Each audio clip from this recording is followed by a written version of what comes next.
Most of you are watching this one. Listen, they got the job done. They've won again. They retake the lead. They go 2 points clear once again, which is where they were at the start of the day. But they did make it tougher than it should have been, didn't they? Yeah, and I thought they played well in times. You know, they come out the trap, started very, very well. First 15, 20 minutes, 1-0 up, should have been 2-3 up. Then they're comfortable, and all of a sudden Brighton get back into it, and they have this thing, I don't know, it just gets nervy. It just gets nervy. And then, lucky enough, Jesus come on and he sort of like calms it down because he holds the ball up, brings people into play. At the moment, Gyökeres is fighting the ball. Gyökeres is fighting it. Everything's a fight. He's not really I mean, 5 Premier League goals, a couple of big penalties. Everything he does, it's just, you know, Jesus comes on and he's just got that little bit of calmness, gets his body in front, holds the ball up. Does everything very, very simple. Does the simple things very good. Gyökeres not doing that at the moment. Working hard, probably. I know this might sound silly. He's trying too hard. Instead of just relaxing and just playing the simple passes and bring himself into the game. But yeah, if Arsenal go on and win this league title, we have to go back to today and Raya's save. Because his save is just off the charts. But for those who haven't seen it, just I mean, it's difficult to do it justice. Well, you've got to see it, but just describe it. The ball comes into Wright and he does a little back flip to Minter, but Minter's coming off the right-hand side. So as he comes off the right-hand side, you do loads of finishing in training. Clinton will tell you, someone puts it in, you stop it and you bend it in. This was exactly like a training session. He literally rolls it in and it's just for him just to run onto, and he's got all the goal. And he bends it. And as he bends it, I said goal. You did? And he comes... Well, we all thought goal, didn't we? And he flies straight across with his right hand and he just flicks it over the bar. It's phenomenal. 9 times out of 10, you'd expect him to score because it's literally stopped and you bend it in the far corner. It's not that difficult. And he probably did. And that's massive for me because they would have stayed second in the league. It would have been 2-2. Man City would have been in front then. So, yeah, for me, massive, massive save. And also momentum-wise, once Brighton got a goal back through Diego Gomez, it really did switch, didn't it? Yeah, it did, because the nerves set in, you know, they got nothing to lose. You know, Welbeck's come on, Minter's come on, they're having a go, nothing to lose. And Arsenal just felt nervy, as you said it in the commentary. For that 10 or 15 minutes, they had 66%. That shouldn't really happen. You know, Arsenal shouldn't be getting dominated at home for 10, 15 minutes against Brighton. That's when they got to pick the pass out. I think Declan Rice is wasted at right back. He's your energy, he's your engine in the team. He gets you going forward. But I would say probably the best Odegaard. But if Timber's not around, which he isn't, it's precautionary, who else goes there? I don't know, but you're asked... You know, to win football matches, you've got to dominate midfield. You know, you've got to have your best players in midfield. For me, he gets wasted out there. But I did think Odegaard probably had his best football match he's had for Arsenal for a long, long time. And also for him to get on the score sheet, first time this season, we keep mentioning that he's missed so many games with injury. That's massive and significant as well, isn't it? Yeah, and a very good goal. A very, very good goal. Yeah, he was... I thought he was outstanding today. He was the one who settled it all down. If they put their chances away, they win quite comfortably. What I was pleased with was the first 15, 20 minutes. Yes. They come out and they didn't look nervy and they took the game to Brighton and probably should have been out of sight, but they missed some good chances. So, yeah.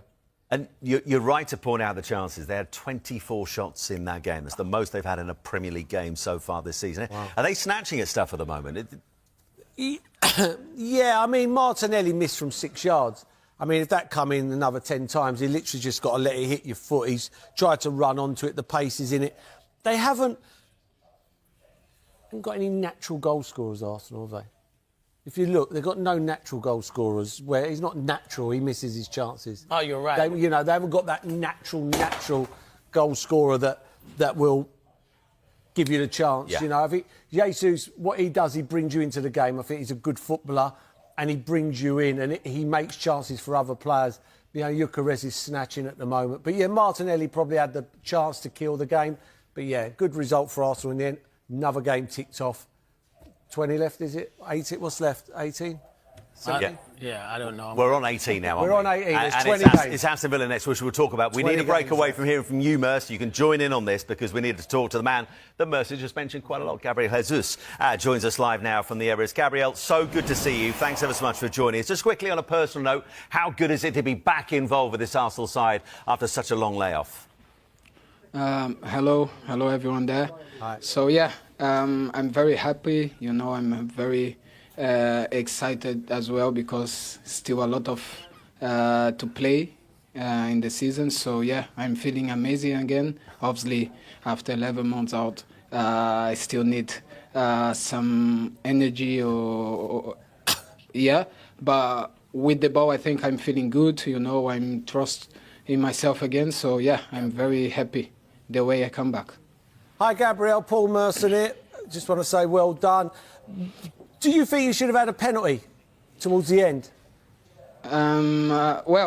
Most of them, they say if he's outside of the box, maybe if I pull the central back outside of the box, they say it's foul. So I don't understand, me personally, I don't understand why it's not a foul just because he's in the box. Was clear that I was looking to the ball, attacking to the ball, and then the defender not even look at the ball after the ball even hit his head. And then, the ref says not, so that's it. But in my view, I think it's a foul. Yeah, spot on. Gabriel, Michael Dawson here, congratulations on the win. You talked about yourself being out. Another big player for me in your squad is Gabriel. How important is it to have him back? As everyone could see, the way change our back line when he come on. You know, we was conceding some chances, and then as soon as he stepped on the pitch, the difference of leader, you know, defend, because that guy loves to defend the same way I love to attack. So we normally say to him, wow, you are a beast defending, because he defend with patience. So I think it's massive boost for us. He's coming back. Gabriel, well done. Clinton Morrison here. You're my favourite striker at Arsenal. I thought I'd get that in here, so you are my favourite. It's good to see you back. How hard has it been? How hard has it been for you for being out for so long? How hard has it been to get back to fitness? Has it been difficult watching the teammates? Well, I take that. There's not many out there, so I take that. Thank you. I'm happy, you know, that I come back strong. I come back, I would say, not the same way when I got injured, because I think it was one of my best moments at Arsenal, you know, and then unfortunately I got injured. So, but I mean, I'm getting there, you know, was a difficult journey, you know, 11 months, you know, the first 6 months you just do the same every single day, you know, in the gym, you know, alone, and then you come to the stadium to watch the games, and then at home as well, and on TV watching. So, you know, but yeah, I'm very pleased because I'm here and I'm still alive, you know. And then I just want to say thank you to Jesus, because he saved my life, and then he helped me a lot through this hardest moment in my career, you know, that a lot of doubtings, you know, a lot of scary, you know, scared to come back and not have the agility to play, you know, because in my opinion, you know, the type of football I play, I want to be free, I want to turn them, I want to have the ball, I want to, you know, thread in behind. So I was very afraid that when I come back, I was with of limitation. So thanks God, because he saved me and he helped me a lot in this moment. And then I come back with power. That's good. Gabriel, finally, just a quick one to finish off with. Man City, your nemesis over recent seasons, continue to ask the questions. They asked another one today. They knocked you off top spot for a brief moment. You're back there. Do you see the mental strength in this squad this time around to seal the deal come May and lift that Premier League trophy?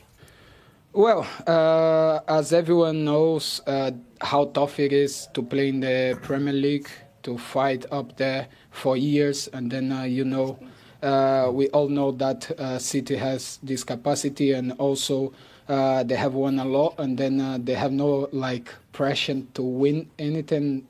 And then, obviously, now we are more experienced. We have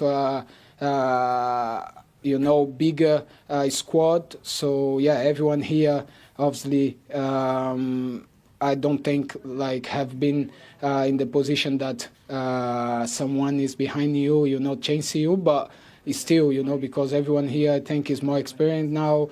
I think the last 3 seasons show us that to win this league, you have to do even more each day. Each details count. So yeah, it's amazing to be there.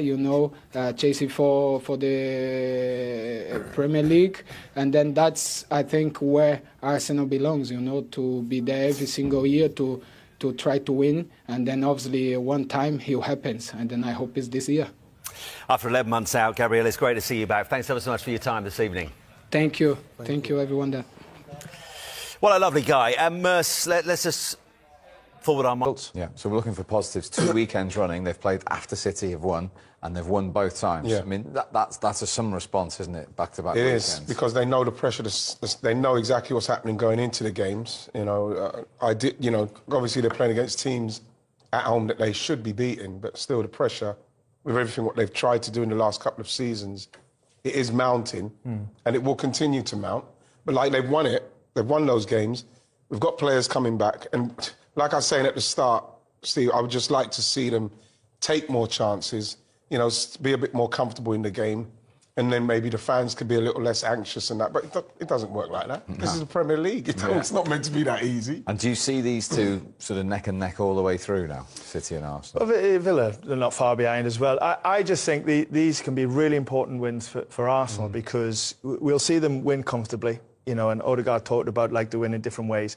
But the fact that they've won these games, and what we've talked about all day about, can they get through little patches, and with Man City winning, it's a tough day for them, and they've handled it and they've got through it. And I just think you can build as much confidence and momentum from wins like this as the sort of straightforward plain sailing 3 or 4-0s, which they're capable of doing, quite often as well. So incredible. I mean, there's some great goalkeepers in the Premier League. He just really suits Arsenal, doesn't he? He's great with his feet. He's a lot of people raise their eyebrows actually when he first joined, thinking 150th appearance. Nobody's kept more clean sheets since he made his Arsenal debut. Listen, he's got a great defence in front of him, but it has been a little bit mixed up in front of him in recent times with a couple of injuries. But no, occasionally, a lot of the time you don't want your keeper to make any mistakes, just to be a steady influence. But occasionally, you need them just to pull off something that are going to win you the points, and that was one of those rare occasions. He's brilliant. I think what I like about him, obviously it's an amazing save, and you want that from time to time, but I love his efficiency. He very rarely makes a poor decision when he's on the ball. Happy to go a little bit longer, can play when he needs to play, and I don't think he puts any sort of hesitation into the back line. And with the changes that's been in front of him in recent weeks, he's been the constant, and I think it's made a massive difference to continuing some good form in terms of Arsenal versus Brighton highlights. Saka and Rutter own goal return Gunners to the top of the league. Live coverage from the Emirates Stadium as Arsenal take on Brighton in the Premier League. Arsenal take on Brighton in the Premier League as they face their first test following securing top spot before Christmas Day. Mikel Arteta is starting to get a look at a fully available squad after the first half of the season was ravaged by injuries. Kai Havertz and Gabriel Magalhaes are pushing for a return before the end of the year, while the return of Gabriel Jesus has helped massively as the Gunners aim to continue their winning form. Danny Welbeck is expected to return for Brighton as Fabian Hutzler aims to continue the Seagulls' good form in North London, whereas Arteta will lean on the victory from earlier in the season in the League Cup as a reason to be confident.